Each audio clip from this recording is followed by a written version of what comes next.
ভালোবাসা।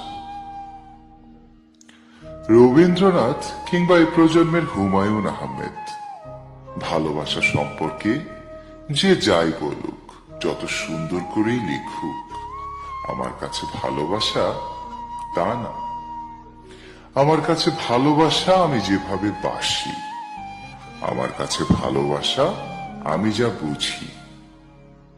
তুমি আমার, শুধু আমার জেনেও তোমাকে হারানোর ভয়, তোমার অযৌক্তিক কথা, ছেলে মানুষই, আমার কথা না বুঝে আমাকে দোষারোপ করা, তোমার অল্পতেই রাগ করে আমাকে সবকিছু থেকে ব্লক করে রাখা, তুমি ফোন ধরবে না জেনেও বারবার ফোন করাই আমার কাছে ভালোবাসা। আমার কাছে ভালোবাসা মানে